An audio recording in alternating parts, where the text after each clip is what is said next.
Okay. My record is on. This is Detective Dustin Goudschaal, Vancouver Police Department, badge number 1453. I'm currently at Clark County Sheriff's Office, West Precinct, I believe. And we are conducting a officer-involved shooting investigation. The Vancouver Police Department case number is 2021-2648. I've been told that the Clark County Sheriff's Office case number is SAM 21-001059. And we're gonna go clockwise and introduce the other people inside the room. If you could just state your name for the record and your consent for the recording, please. Detective Brian Salwasser with Camas Police. I consent to the recording. Sergeant Jeff Ruppel with Clark County Sheriff's Office. I consent to the recording. Deputy Holly Troupe with the Clark County Sheriff's Office. I consent to the recording. And Nicole Robbins, attorney for Deputy Troupe, and I also consent. Perfect. Okay, so it is February 5th. It is now 0043 hours, or just into the Friday, February 5th. So, Deputy Troupe, did I say that right? You did. Okay. Tell me, well, first, just where do you work and where are you currently assigned? I work for the Clark County Sheriff's Office, and I'm assigned to Beat 73's boy unit, which is graveyard. Okay. So your designator would be one boy? One boy 71. 71. Okay. And do you have any previous law enforcement experience? No, this is my first. Okay. And how long have you been employed by the Clark County Sheriff's Office? Since July of 2019. Okay. And attended the academy in Washington? Yes, in Burien. Okay. And approximately, so about when did you graduate the academy and start an FTO program? I graduated the academy in April of 2020. I started the FTO program in May of 2020. Okay. I graduated in August of 2020. Okay. And then once post your FTO process, were you assigned to your current position or somewhere else? Do you mean boy 71? Yeah. I was Sam 71 prior. Okay. And then, so how long have you been in, I guess, your current assignment as a one boy 71? January is my assigned Okay. role. So January of 2021? Yes, sir. Okay. And what are the work hours for that assignment? 7 p.m. to 6:45 a.m. Okay. And that's a patrol function? It is. Okay. Do you have a partner that rides with you, or is this a solo unit? It's a solo unit. Okay. Any other experiences, military, anything like that? No military, sir. Okay.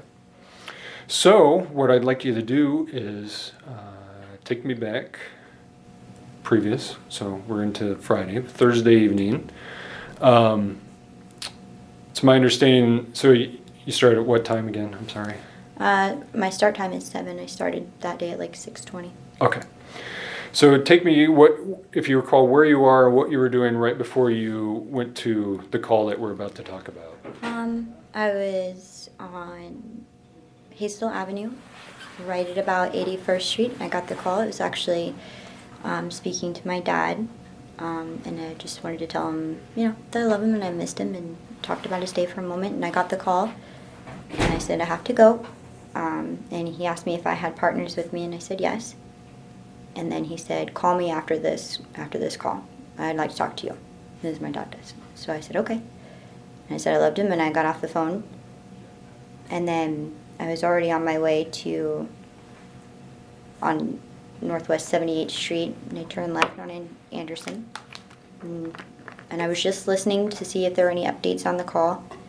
And I heard my Henry unit, Henry 4, say that he was going to be traffic with the vehicle involved in the call that I was attached to.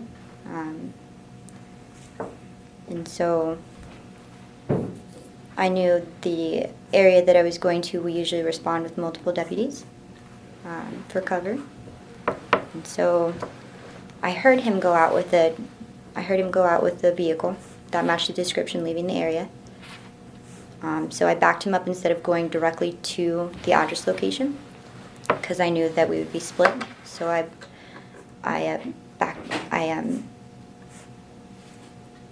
told, so on the way to the call, it came out as a suspicious auto, and the neighborhood itself, or a particular house in the neighborhood that this call came from the reporting party, was upset that multiple cars were revving their engines in front of a well-known drug-affiliated home, or residence anyway. The neighbors were upset. They were revving their engines, sounding possibly like it could have escalated, or somebody, for whatever was going to happen there. So anyway, I heard the description of the vehicle. I saw Henry Ford's car, and I put over the air as I was pulling up that Boy 71B with Henry Ford. And I pulled up on the right side of Sean's car, which is Henry Ford. So I pulled up on the right side, and I could see him. And I got out of my patrol car, and I could see the male in the vehicle was kind of bobbing his head back and forth, like he was just kind of moving around. And Sean was asking him for his information, his vehicle information. And so instead of going and doubling up on Sean, I like to go on the passenger side approach, and I like to look at the back of the car, see if there's any weapons, and then I move forward to the B pillar so I don't alert people that I'm there. I don't want them to know I'm there. I don't want their focus anywhere else. So I went in and I cleared the passenger side, the passenger seat first, and I could see that there was a drill and a bunch of miscellaneous junk and garbage on the chair. And as I'm coming up, I can see down, and there's this headband, light headband, and it was on, which I found to be very, very weird. There was tools, random tools, the light, almost as if he had taken something and thrown it. Everything was thrown. It was very chaotic. And as I'm coming forward to give my vest, I can see Sean's hands, and I can see the guy. And as my eyes are going from the chair to the man's legs, there's this approximately 3 to 5 inch metal spike with an end on it and a ball handle. And when I saw that, that was what I focused on. That right there can hurt someone. So I looked briefly, quickly around, make sure I don't see the hands of, the handles of guns or anything like that, just very brief. And I can still hear Sean saying, "So you don't have any documentation? You don't have any paperwork for this car?" And the guy was like, "Nope." And so I can see Sean walk out of my peripheral. And I'm still looking at the guy's hands, because I don't care about what his face is doing at this point. I want to see where his hands are, because here's the chair, the passenger chair, and like a flat platform middle console where the gear shaft is. Here's this sharp metal object that could easily be a weapon, and then my guy right next to it. So a hand down, and this object is in his possession. So I'm watching him, and I'm like, "Hey, show me your hands." Because as I'm watching him, his hands kind of go, as he's sitting upright in his chair, not completely all the way, but his hands are here in his lap, and then he starts to kind of curl them in towards themselves, instead of like how guys typically sit, with hands on the tops of the thighs, or maybe a little lower. His have now curled in on the tops of his thighs, and I said, "Hey, show me your hands." And I told him at least twice, "Show me your hands. Let me see your hands." And he said, "Am I being detained?" And I said, "Yes, you're on a traffic stop." It's like, "Show me your hands." And as soon as I gave him that next command, he made space, kind of went slumped forward, pulled his hips off the back of the seat, opened up his legs, so now they're almost equal to the sides of the chair. And so now I'm like, okay, he's made space, he's gonna lean forward. And as soon as he leaned forward, he took his right hand, reached back behind him, and pulled out like a heavy metallic plier, blue-handled tool of some sort, and a cell phone. Takes cell phone in his left hand, put the tool right next to what I'm now thinking is going to be his weapon of choice, puts it here. And I said, "Really? I just told you to show me your hands. Keep your hands out." And I told him, I was like, "I need you to chill out." He said, "You need to chill out." And then I could see Sean walking back. And I can see just as his legs walk back, Sean said, "Get out of the car." And so at this point, I know that we're going to try and make this way more safe. We're going to slow it down, make it safe. And so I leave my position at the passenger side door, and I walk around the rear of the vehicle, and on the left side passenger corner, I hear Sean say, "Get out of the car." And I can see, I don't see the movement, I just see that he's already has this guy by the guy's left hand. He's got his jacket wrist area, and he's saying, "Get out of the car, my dog's gonna bite you." And so I moved up fast, and Sean's very big, and this car's not very big. And the door's open, and he's trying to get this guy out. So I reach in with whatever I have, which is just my left hand that I can get in between Sean and the car. I try and grab for something, and I just end up grabbing fabric. I don't get any like body part that I can hold, and I'm giving him verbal commands, and I'm saying, "Get out of the car, you have to get out of the car, get out of the car." And Sean is telling me to get out of the car, I'm giving him verbal commands, and this tactic is not working. So I switch up the tactic, and with my left hand I grab the right side of his face, right underneath the jawbone, to help lift and pull out. From the training I received at the academy, it's supposed to help. It wasn't. So then I squeezed in between Sean and the car, and I grabbed both sides of the jawbone and reached in under the jawbone, and I lifted his head, and he looked right at me, and I said, "You have to get out of the car, get out of the car." And he just stared at me, and he was so braced up by the time that Sean actually initially had him. He had gone from this position to, this chair's going to rotate, but to this position. And so now he is braced with his right foot against the wall of the vehicle. This hand is out, and now his chest is given to us, and he's leaning back, and he grabs this way. This whole arm goes away out of my sight. And the only thing I'm thinking at this point is now he has that little wooden ball handle with the 3 to 5 inch spiked metal prong coming out of it, and that's what he's going to kill my partner with. This is what I'm thinking. And so that is happening. And he's still not compliant after I have him here. He's still not compliant, he's not moving, but he's looking at me, like he's in my eyes looking at me. And he's not doing it. And Sean, remember Sean, I release him from here. I don't let him go entirely. I still grab a piece of his sweatshirt. Still no body part that I'm able to grab, just a piece of his sweatshirt with one arm, because I'm stuck between the car frame and Sean. And I can't let go. I can't like get out. I'm stuck. And Sean tried to stun him, right? Like break the OODA loop. Pops him, punches him square in the nose really fast. It's just kind of like break that. And the guy doesn't break it all. It's almost as if it didn't even faze him. And the guy continues to reach back, and I can't see his hands at all. I can't see it. I don't see what he's grabbing. I don't know what he has there. I don't know what he's reaching for. And Sean is still stuck. And I feel the guy, because he's braced, the whole time he's braced like this against the car. And we're in front of him like this. And Sean's here, and I'm on this side. And he's got like this, and Sean punched him. And then I can feel his leg because it's close to me. I can feel his leg come up and kick a little bit. And that's when I come out with my radio and I say, "We're fighting." And then I can feel somebody touch the back of my vest. And I know that a third person is here. I can't see him. I can't turn to see him.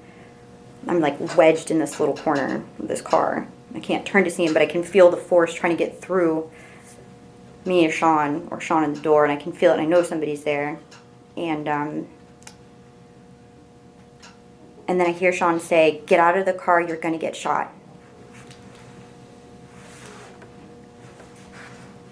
Or "Stop, or you're going to get shot." Something, "You're going to get shot." And the guy doesn't stop. He just doesn't stop. And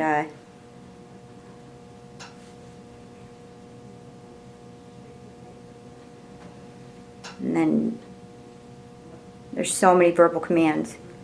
And he's just not pulling out. He's not doing anything. He's fighting and like fighting with his legs. He's resisting us completely. His hand is gone. I can't see it. And then I hear the engine. And it just, whoa. And then the car goes forward and I'm stuck between Sean, the door, Sean, me, and the frame. And now we are moving. We're moving north. And I remember, because I had called out, we're fighting, my hand is still stuck here. I can't get to my taser because I'm stuck between Sean and the door. Can't get to my taser. Can't get off the car. And Sean's next to me. And I put a hand on the car because the car's moving and I am moving with the car and Sean. And I push off the car. And then Sean, I move like 1.5 feet, 2 feet with this car it's not just like a slow roll, it's moving. And I'm able to push away, get away from the car so I don't get underneath it. And Sean is in my left eye and he is in the car, moving with the car. And I don't know if this guy has stuck him in the neck with this tool. I don't know if he's holding onto him and he's going to drag my partner.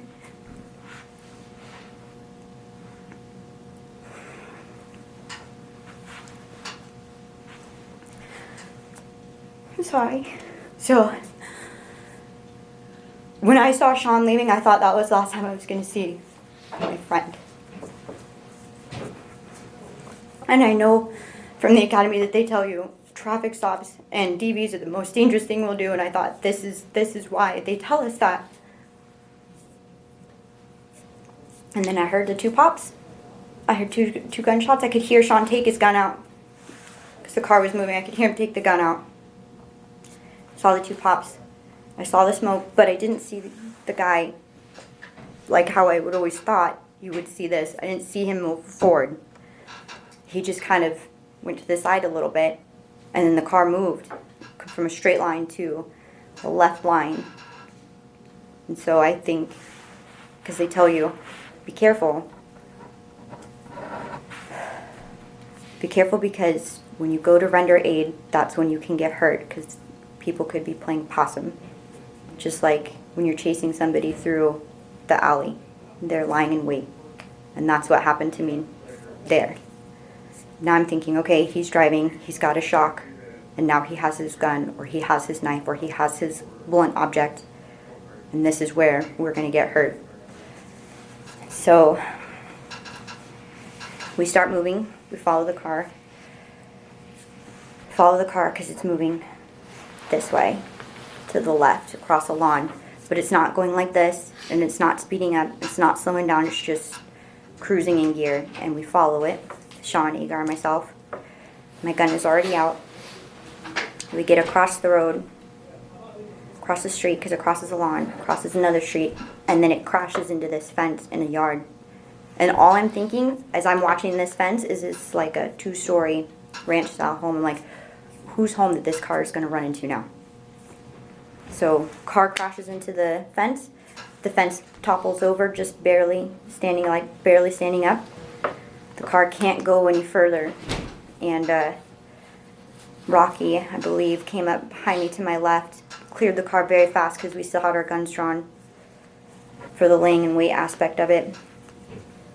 I heard somebody say car's clear. And I reached to put on my, holstered my gun, reached to put on my gloves to render aid. And I can see Sean. I don't see that he's bleeding. I don't see that he's doing anything. He's just standing, or not doing anything, but he's standing there. So I know, he's not passed out somewhere. He's not laying on the ground somewhere. He's just there.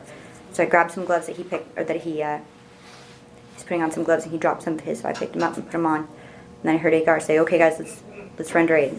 Got my gloves ready. The car door opened. Agar pulled out the guy and laid him out. And then Agar applied pressure with some cotton swabs. I don't know where they came from. Cotton gauze. I don't know where they came from. To the head. And I knew that I heard 2 shots. And I had only seen 1 bullet hole. So we started cutting his pants. I cut his pants after I did a waistband sweep, because as he's laying there, he's still breathing. He's breathing kind of heavily, and he kind of like laid out like this when he was first laid out, and his right hand kept reaching down. And I was looking at it as I'm like trying to cut his pants off, and he kept reaching down, and I heard Agar say, "Hey, stop reaching." And then his arms got moved to the side and held down for a moment while we cut his pants off.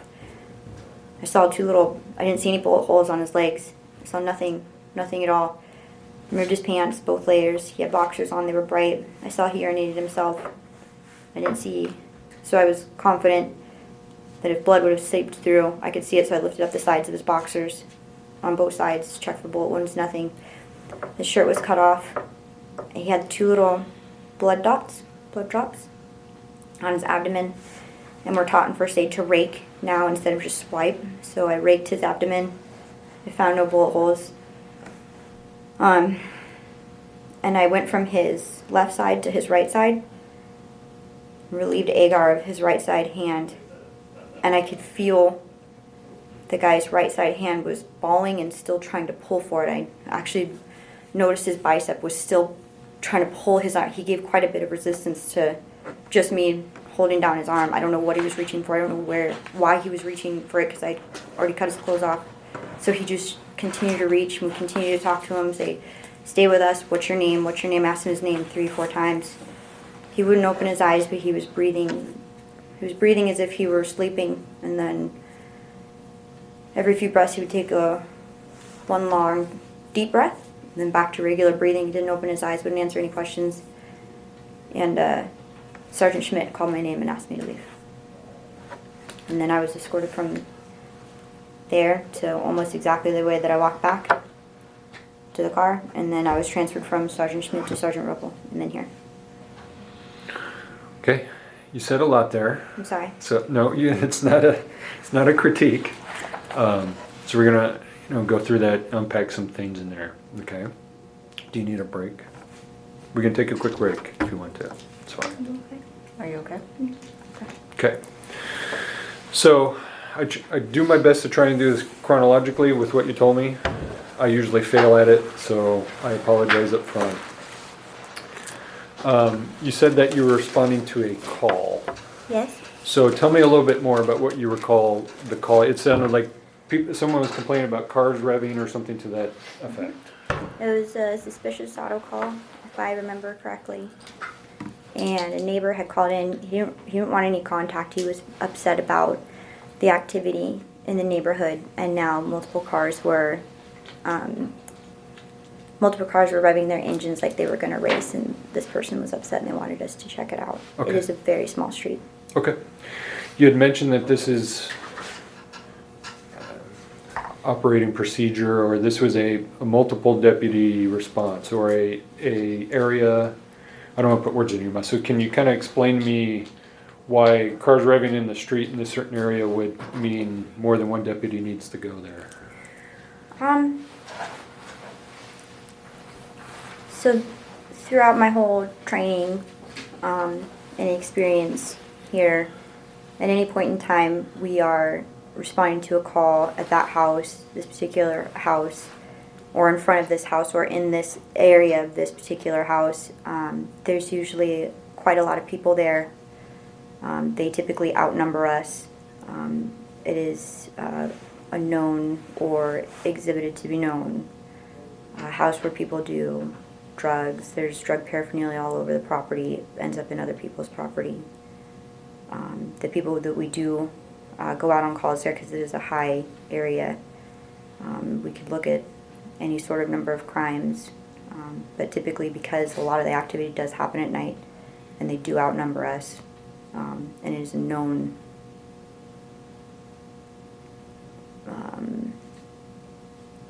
criminal activity, I guess, there, we usually go several deputies, 2, maybe 3. And mostly it's for safety, because there are so many people there. Okay. So the person that's making the 911 call, is it their residence you're concerned about, or is it another residence? Or do you know? It's not a residence that I'm reporting to. I'm just responding to the area, because vehicles were revving their engines. And they were, I believe, concerned about safety or whatever it happened to be. Have you responded to this area often? I typically respond to this area a couple times per set, Okay. So frequently? frequently. Okay. Would you go there alone for any call for service? No. And why wouldn't you go alone? I Into that area. I wouldn't go alone because I would be severely outnumbered. I work at night. In conjunction to my size, I wouldn't want to get into any sort of issue with somebody who's going to not only outnumber me doubled in size, but strength. So I do not go to calls there by myself, and I do not let my partners go to calls by themselves there. Okay. The people that you have contact in this general area that we're talking about, are they friendly law enforcement, hostile law enforcement, something No, else? they're hostile law enforcement. We've had multiple. One of my partners, there's a male who frequents that area quite often. Actually, assaulted one of my fellow officers within the last few weeks, and he's been in and out of that area constantly. And I know that he is violent. I know he is not law enforcement friendly, and he's been very vocal to use, or he displays quite a bit of anger and aggression towards us. So no, I will not respond to that by myself. Okay. So if I recall correctly, you're responding to this call, which is centered around a racing vehicle, revving vehicle, something to that effect. Yes. And when you get into the area, you've noticed that another deputy has already conducted or in process of conducting a traffic stop on the vehicle? Correct. Okay. I hear it go over the radio. Okay. When you arrive and before you get out of your vehicle, what do you see? So as I arrive, I can see, actually, I thought I saw his lights before I even heard him. So I knew that I wasn't going to go down McKinley. I knew that I was going to go further west and then up north because I can see his lights flashing. So already I know I'm going to go back him up right now. He's here. He's what's going on. And just shortly before I got on the street I looked at the map, and we were the only two people there, so I knew that I didn't have to address this threat first. We're going to address this threat first. So I see his lights, and I don't want to block the street, so I ended up parking to the right of him and off kind of into a little bit of a grassy area. And I know that Django is going to be right next to me, which is his canine police dog. So as soon as I open the door, Django is barking. And that's fine. And so I close the door, and I've got a nice hallway to work off of. And so I go straight up through, and I'm watching the car. I'm not watching Sean. Sean's not my threat. I'm watching the car. I'm watching what's in the car. And I can see the guy's head kind of like doing this. And he's just bobbing. And then So let me interrupt you, if you don't mind. don't mind. So you spoke of coming into the passenger side of the car to check for other people, weapons, things like that. You mentioned something called the B pillar, which Yes. you and I know, and not a lot of Oh. other people are going to know what that is. Okay. So describe to me in kind of layman's terms what the B pillar position would be on the car. The B pillar position is going to be, the pillars on a car are labeled pillar A, pillar B, pillar C, and pillar D, depending on how long your vehicle is.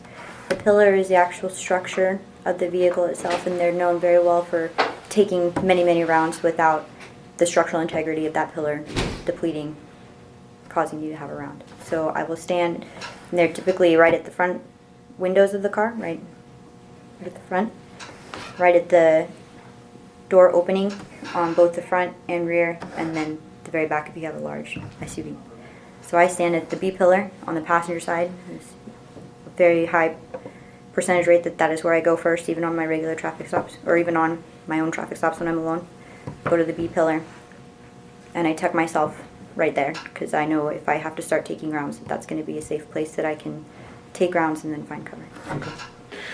What tools do you have in your hands when you approach the car? Do you recall? At this point, just my flashlight, nice and quietly. I sneak up nice and quietly because I don't want them to know I'm there. I don't want them to take their focus off of my primary officer.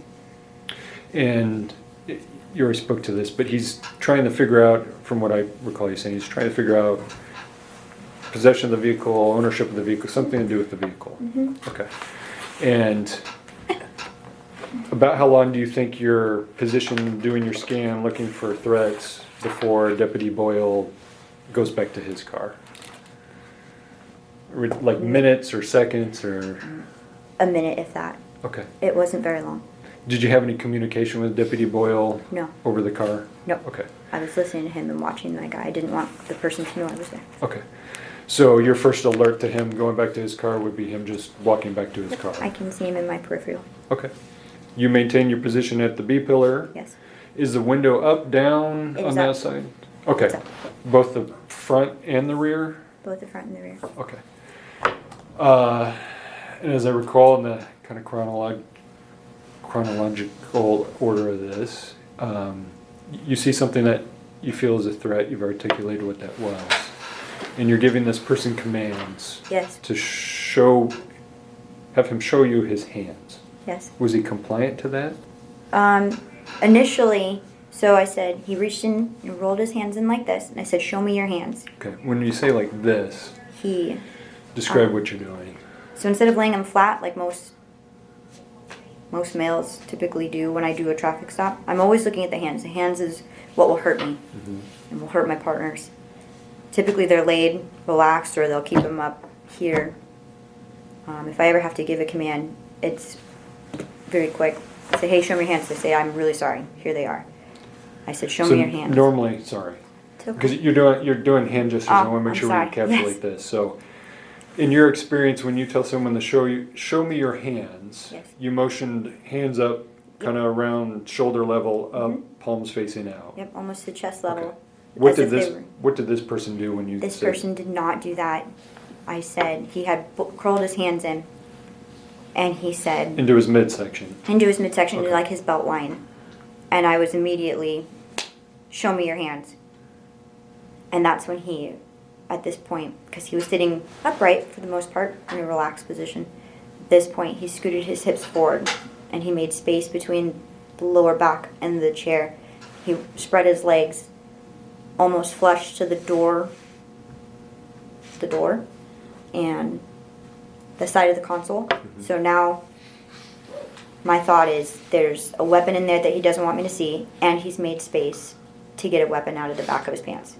And in that same motion as he opened his legs and he pulled his hips forward, he leaned forward and with his right hand reached back and grabbed items out of the back of his pants, brought them forward, and it was a cell phone and like a pair of like grips or pliers or something.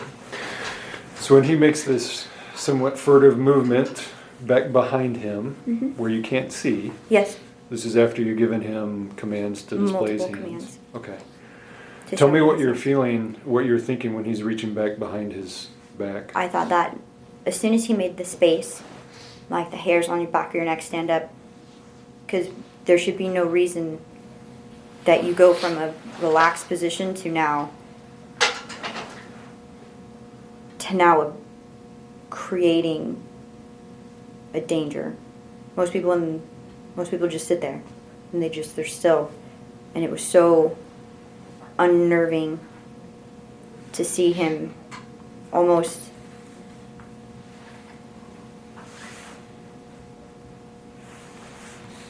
almost relaxed, but not in a way that was like, it was relaxed in like a very content, serious way. In your training and experience, that movement could mean what? That movement to me told me that he's making space and he's getting ready to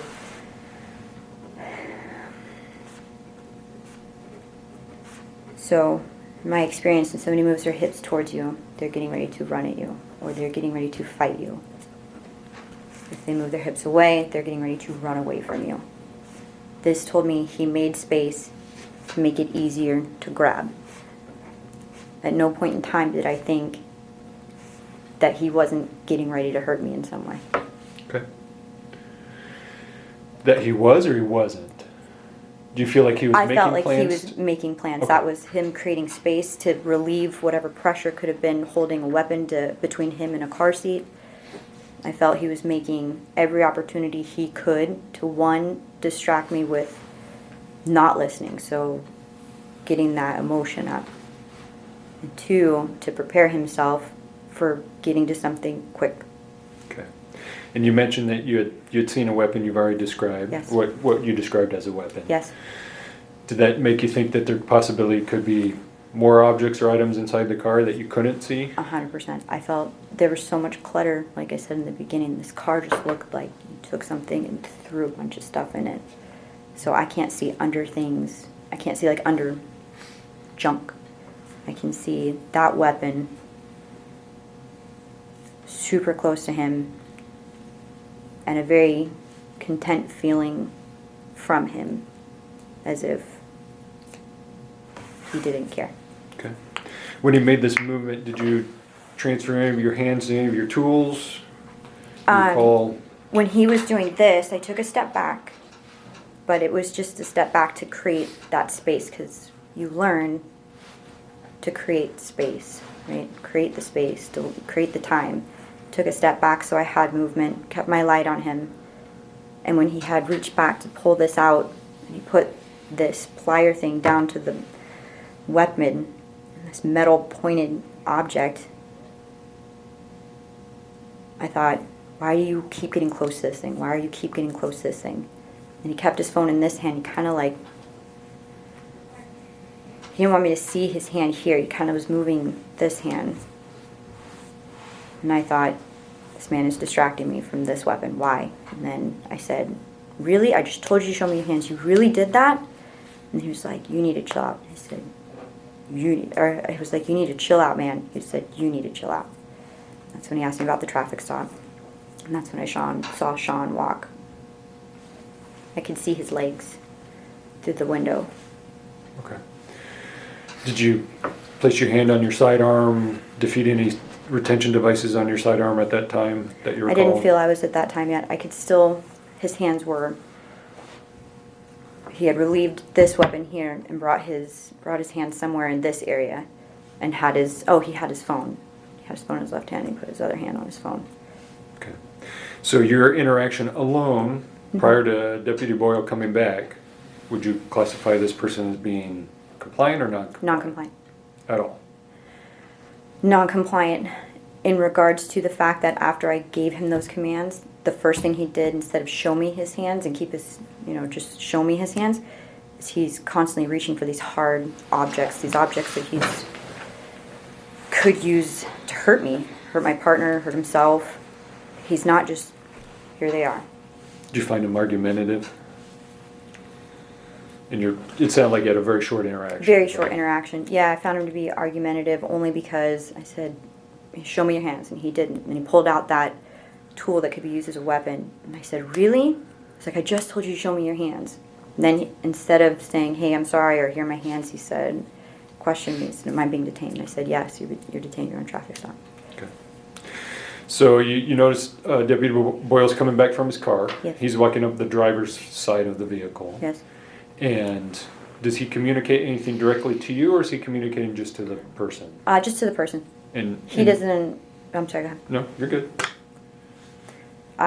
Typically I'll just go off of, I'll feel the scenario. If he needs to tell me something, he'll tell me. Otherwise I will continue about my business. Okay. You proceed around the back of the car, you're approaching, so now you're coming up behind Deputy Boyle, is that correct? I'm almost there. I'm at the corner of the, I'm on the driver's side, rear corner. And Deputy Boyle says something to the effect of, get out of the car. He said, I didn't see the motion, I just saw his hand holding the guy's arm. And he said, get out of the car, my dog's gonna bite you. I said, get out of the car, my dog's gonna bite you. Okay. And the guy had already completely braced inside the car. At that point, it was instant. Okay. So I'm assuming, but I don't want to, the driver's side window was down during this interaction? Or could you tell from your vantage point? I can't recall from my vantage point. I think it was down. I can't recall 100%, but I think it was down. Can I clarify? Sure. Is the driver's side door open or shut? At this time, it is open. At the initial start of the car, or excuse me, at the initial stop, it was closed. And when Sean walked around, he opened the door. Okay. So as you're coming around, thank you, as you're coming around the back of the car, at some point Deputy Boyle opens the driver's side door. Yes. Do you see him actually doing that? Or I see the door opening as I'm still at the window. I can see the door starting to open, and that was my cue to move because now we're getting somebody out of a car. Okay. And that's contemporaneous with him giving him commands, get out of the car? Or is it before or after? Do you understand my question? I don't understand your question, sorry. So do you recall when Deputy Boyle, when he's instructing this person to get out of the car, has he opened the door already? Is the door closed? Or maybe you don't recall? I don't recall. Okay. On if it happened simultaneously, the verbal command before, verbal command after, I don't remember. I just remember the car door opening, and that was my visual cue. I got to start moving. So as you come around the car, Boyle has his left hand on the person, the door's open, and Boyle is between the door and the person. Did I get that right? So, as I'm coming around the car, I can see the guy's left hand Okay. is out of the car, and that's what Boyle has. I don't know which one of Boyle's hands is on the guy. And he's telling him, get out of the car, get out of the car, get out of the car. Okay. So just so I understand Boyle's position as you're walking Oh, up. okay. So the door's fully open, Mm-hmm. and he's pretty much situated directly in front of this person, Mm-hmm. and his left arm's grabbing onto The door's open, Okay. and Sean is directly in front of the in person. front of it. And I don't know if Sean's left or his right hand is on Okay. it. He has the person's left hand, and his left arm is extended like this. Okay. And Sean has him, I don't remember which hand it is, but he has his whole arm extended. Okay. However that looks. And as you're walking up, what are you thinking? What is going through your mind? My thought process is what I have in my head is this guy has a very sharp object from what I see, or at least a very dangerous object that can really hurt my partner in a hand down motion. Okay. I can't see it. I can't look that deep into the car from where I'm at. Are your senses heightened now than they were before? Let me ask that a different way, sorry. Okay. Do you feel like the suspect's now being more aggressive than aggressive? I feel like the suspect is, this guy is, he's gonna get aggressive. And I feel that way because he's not like calm in the face, and doesn't look scared. He looks eerily content. Okay. In his face, he's not yelling. I don't remember him yelling. I don't remember him saying anything. I don't remember screaming at this man. I remember saying, you need to get out of the car, get out of the car. I can hear Sean telling him to get out of the car. Is he being compliant with any of these requests? No, Okay. no, he's not. When you get up to the car and the door's open and Deputy Boyle's there, you mentioned that you're trying to help get this person out of the car, which is what Deputy Boyle was doing. I'm sorry, one more time. So you mentioned when you're walking up to the car, Deputy Boyle's obviously trying to remove this person from the car for Yes. whatever reason, Yes. and that you're trying to assist Deputy Boyle in that endeavor. So, Sorry. no, go ahead. What was the first hold? You mentioned that you had grabbed for something, but we're kind of unsure what you had grabbed, but it seemed like fabric. Fabric. I never got a hold of his body in the sense of reaching for his arms. It was only on his chin. When I was rounding the corner and Sean was telling him to get out, my biggest thought right now, other than that weapon right there, is Sean wants to make this safe. Something other than my tone. I don't know if he saw something that tipped the scales, but it was unsafe. This person was unsafe. With the weapons around them, he's non-compliant. He's argumentative. He's leaving a well-known area for... So, think Sean's trying to make this safe, and that's what I'm assisting in doing. Okay. So kind of go through some of the things that you had talked about, and you did hand motion, so I want to make sure we articulate. I'm sorry about It's that. okay. It's all right. No problem. So you articulated a maneuver around the mandible, the chin, the jaw, some sort of. I haven't been to the academy in a long time. Some sort of pressure point technique or some sort of pain compliance. What were you trying to? It's after I had reached in to try and pull him out. He was not coming out. When you put your hands on somebody and they don't budge, you have to try something different because what you just did isn't working. And Sean still had a hold of him, so I reached in and I grabbed the right side of his face, underneath the mandible, the jawbone. There's the corner, the point here at the very bottom, and I was taught if you curl your fingers just underneath and lift forward, that the person is easier to come out of the car for pain compliance. Has that been done to you? Yes, it has been done. Is it painful? Yes, it is. So when you're employing this technique as best you could in the confines of where you are for pain compliance to help remove this person from the car, did you see any effect at all to what you were doing? 100% not. Okay. It only lasted a moment. We made eye contact. I told him to get out of the car multiple times, and he did not. Okay. So that technique was not successful in It wasn't. assisting getting this person out of the car. No. Okay. Any other techniques that you used that, other than the kind of pain compliance? Just the jawbone and couldn't get a hold of his arm, body, right, just the fabric. I couldn't reach my taser because it was pinned between my chest and the car. I didn't carry OC because I had my taser, but again, I was stuck between my chest and the car. Would you say that you're in a very tight environment to access any of your tools that you might have to Very resolve tight this environment. situation? It's Okay. very tight between Sean, who's a very large individual, and myself in his car frame. There's no room. Okay. To speak to that a little bit, Yes. because we have to paint pictures with words. Of course. You talked about the B-pillar, Yes. kind of the middle of the car, Mhm. where the front door and the rear door kind of meet together. Would you say that you were more kind of flush with that, more towards the inside of the car in your positioning during this? Can you kind of articulate that a little? In the beginning, I had a little wedge, right, to get my arm in there. Mhm. And it remained little when I put my hand in under his jawbone. And then it remained little when I took my second hand and tried to pull him out this way. When I was trying to pull him out, I was able to get myself a little bit further out of this frame, right? Because I'm still in the frame with Sean next to me. So we're squeezed in, the door's open, Sean's next to me, I'm here, and then the frame is right to my right side. Okay.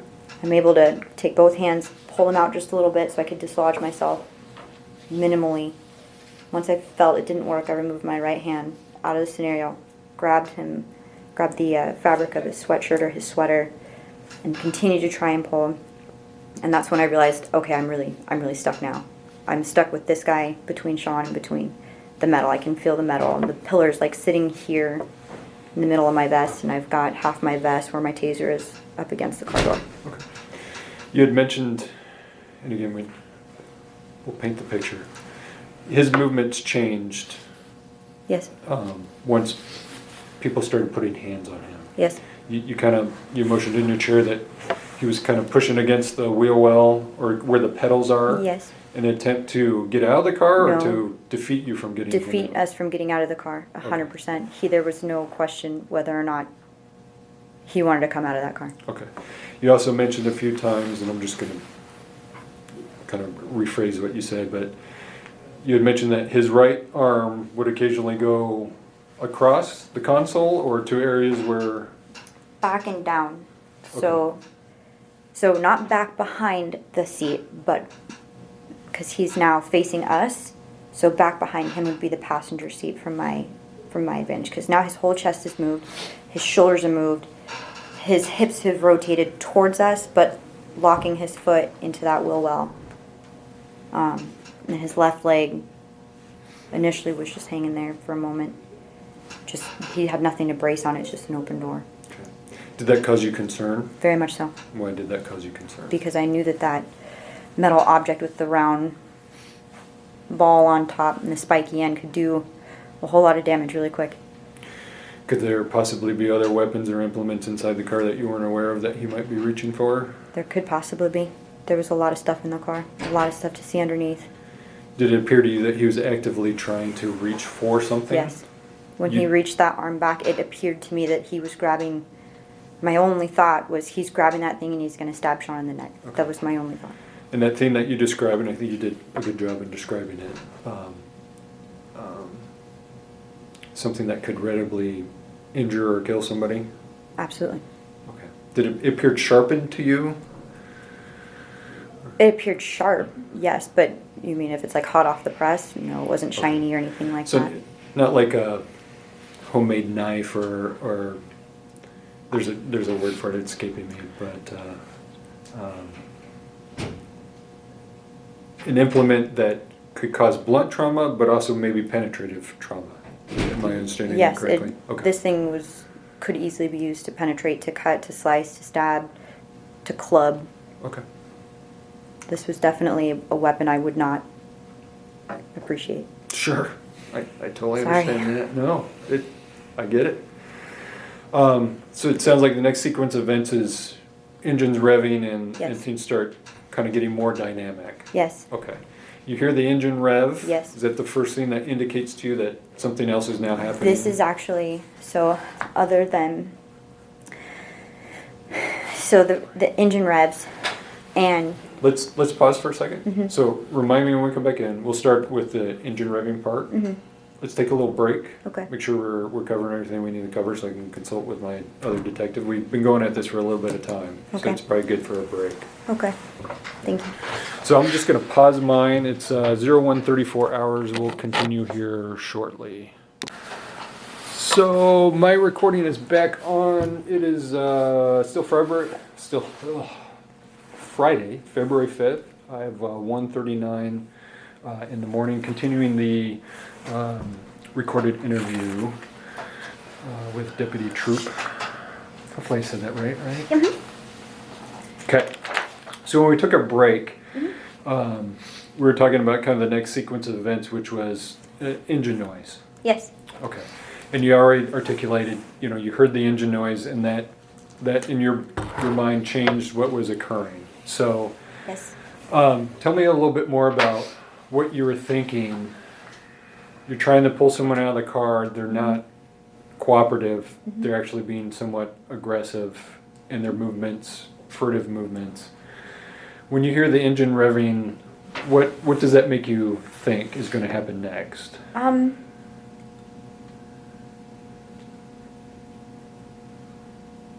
This is where I thought,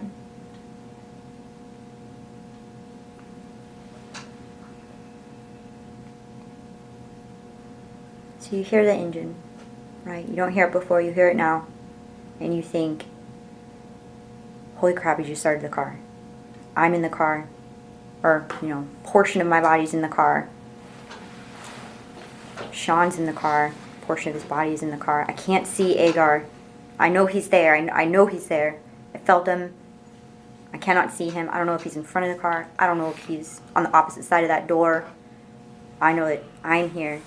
I'm stuck in the car. Sean is here. Sean's stuck in the car. And there's a car door there. And I am thinking, who's on the road? Because somebody's always watching us. People come out of everywhere to watch us. Who's on the road? Who's close to this guy? Who's in front of his car? Where's Agar? Is Agar going to get hit by the car door? Sean's here. What's going to happen? And the guy, his whole body goes from here, like with us, we're here. He's coming from this side. His whole body moves here. And you could just feel a whole transition. You hear the car. And you think, life, life, life, life, life. And that might be the end of it. So you made another motion there that I think is important. I should. Oh, I'm sorry. No, you're fine. It's okay. That's my job. You don't have to apologize. This is what I get paid to do. So, you go from a person who's kind of being aggressive with you, trying to get out of the car, and you said transition. And what you Yes. did is you kind of moved from kind of a back and forth with the people pulling on a person to he makes a movement to center himself with what? The steering wheel. Okay. And He's what- taking off. He's now moved from, I'm going to keep you guys away from me, right? I'm not doing what you say. This is what his body is telling me. Like, it's not happening. His face is telling me he's ready. He's made his decision. He's there. That's what his face tells me. Not maybe I will, maybe I won't. It's not a fear. It's not a pleasure cruise for him. This is, I don't care what happens next because I've made my decision. That is his face. And he has now moved his body from avoiding us or being lodged to now his hips are forward, just as if you're going to drive your car. I can't see his hands, but his whole upper torso is faced towards the steering wheel. And you hear the engine, and it's like, it doesn't sound like an engine. It sounds like a roar. And you feel the car, and you feel the body, you feel your body being moved by a car. And you don't have any control of that car stopping. Okay. So let's discuss that part a little bit. So you mentioned before, and you just did again, about your body moving forward, Yes? not of your own free will. No? Okay. Was that a gentle pull? No. So describe for that, you know. Felt like your arm got pulled. Okay. Like it got pulled away from you, and you moved with it, and your buddy moved with it. And that's because you still have some fabric or a hold of. I'm like pinned between Sean and the frame, the B pillar. I'm pinned. That's where I'm at. So is it the B pillar that's moving you forward because the car's moving forward? Yes, because I'm between it, so it's pushing forward on me. Not only this way, not only north, but you feel it on your vest. You feel it on your chest, so your chest is now being pulled. That's what it feels like. Okay. What were you feeling and thinking when that happened? Yourself, I know you articulated other people around you, but what did you think was going to happen to you right then? I felt that I'm tiny, and I'm going to get sucked under the wheel well, and I'm going to get dragged down the street, or I'm going to be stuck between Sean and the frame, and I'm going to be dragged until this guy is done dragging me. Because his face told me, I'm ready, I'm done, I've made my decision. It wasn't, hey, I'm going to help you, I'm going to be compliant. It's his face looked at me when I had him by his jawbone, that was it. He's made his decision, that's what he's going to do. So when I'm stuck between Sean and the car, and I'm right by the tires, if I can't get away from this situation, I'm going either under the tire, back behind the car, he's going to move the car over us. And I thought, all right, well, today's the day. I'm super glad I said I love you, my dad. Okay. So that maybe make it a little more succinct. Did you think that you could have been injured? Injured if not killed. Okay. So severely injured if not killed. I thought this is the day that I die. This day my partner dies, this day Agar dies. And you recall moving forward with the car? Oh yeah. And did you fall? Were you able to catch your feet? How do you recall it? I had, because I had radioed, I was the one to put the radio that we're fighting, so I had my arm here, and I was still kind of stuck in this area. The only thing I could do, because I can't see the guys, I can't see him anymore. I've got a pillar here, got Sean here, I can't see him. The only thing I can do is try and push off this car, get out of the way of Sean, and that's exactly what I did. Okay. Just get out of the way. And you kind of articulate what happened next, which is Sean continues with the car, but Yes. you've disengaged from the car. I'm off the car now. I'm Okay. out of it. I moved maybe a foot, maybe 2. Is the door still open? Door's still open. How much, as best you recall, how much of Deputy Boyle's body is in the car? Is he like laying across the guy? Is he kind of holding on? He's Something not. else? He's not laying across the guy. He's not laying across the guy. He's in the threshold of the door. Sean's very thick. And I remember seeing the back part of his vest, but not the front part at all. I don't remember seeing the sides, just the back part of his vest.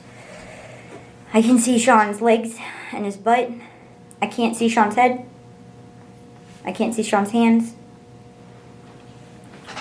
What do you think was going to happen to Deputy? I thought this is where the guy reached in and put the thing through like the side. That's all I was thinking, is this guy's going to stab Sean through the neck. And that's what I was thinking. Okay, he's got Sean. He's not yelling for help. He's not saying help me. I can't hear what he's saying. This is what I have in my head, is he's got Sean. And you had articulated prior that you recalled Deputy Boyle giving some sort of warning or telling this person something to the effect of stop or In the I'm gonna shoot. beginning? No, when the vehicle starts moving forward. Yes.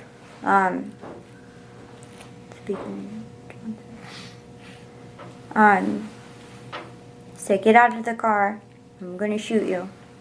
Or no, get out of the car or you're gonna get shot. And I feel like I heard it twice. And I remember I heard his holster. I heard his holster. I didn't see it. I didn't see the firearm. I was looking at the car. I could hear it. It was like a I heard the holster. And I heard the 2 shots. And it happened quick. Like a pop, pop. And then I saw the smoke. Okay, and I think you've articulated kind of what happened after the car went forward and you went up and rendered aid and did all those things. Okay. From your vantage point, do you feel that Deputy Boyle could have been seriously injured or Yes. killed? I thought that is where he died or was going to die. Okay. That is the time that I thought Sean, that was the last time I saw my friend. And would you agree with that's either because of the implement that you saw in the vehicle and or take your time. Do you need a second?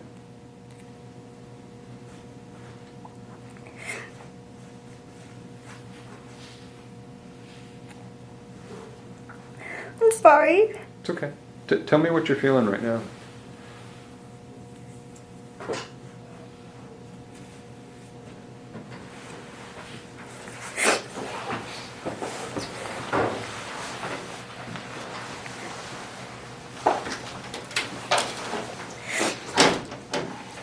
So Sean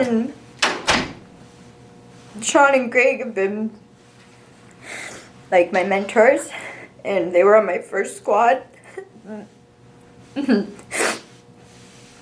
they're my friends, and that was a very terrifying thing to think that because somebody didn't want to get out of the car that they would kill my friend. I was terrified for them. It was actually really sad.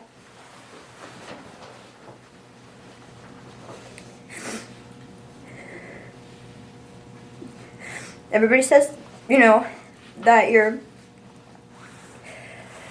people you work with become your family. And I've only been here a little bit, but Sean and Greg have both been really very kind to me. And I just didn't think that tonight was going to be that night that I'd say goodbye to them.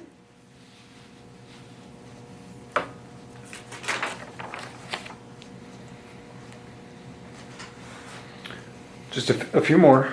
Okay. The person that you interacted with tonight, not the other deputies, the other person, had you ever seen him before? I'd never seen him before. Dealt with him, or did you recognize the car previously? I didn't recognize the car. Okay. So not something that was familiar to you in the neighborhood from prior calls or anything like that? Okay. Not from prior calls. Okay. just to restate, I think it's been made clear, but I want to make sure we, you know, I understand well. All the other tools that you have, taser, OC spray, which you don't carry, any impact weapons, things of that effect were not readily available to you. They were not. And that was because of your close proximity both to the car and to Deputy Boyle and this person. My handgun was on the side, but I couldn't get to it. I didn't have enough time to get to it. There was either get off the car or get dragged or sucked under the car, just get off the car. Okay. If you were unable to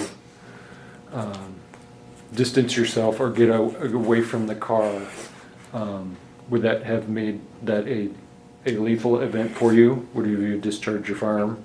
I'm sorry, I don't understand your question. So I guess what I'm saying is if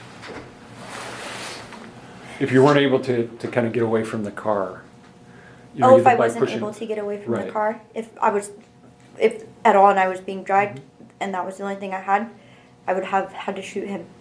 Okay. If it were to make sure that myself or my partner goes home and the danger that they put us in, or that this person put us in, that would have been my option.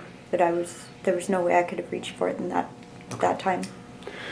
In this kind of unique circumstances, was there any other use of force available to you? Everything I had available to me was exhausted.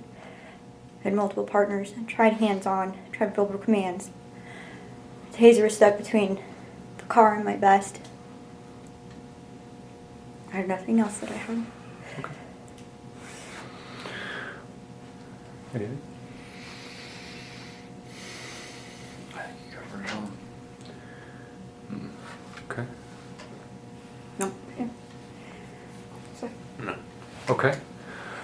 If I have any other further questions, I'll get a hold of you through your attorney.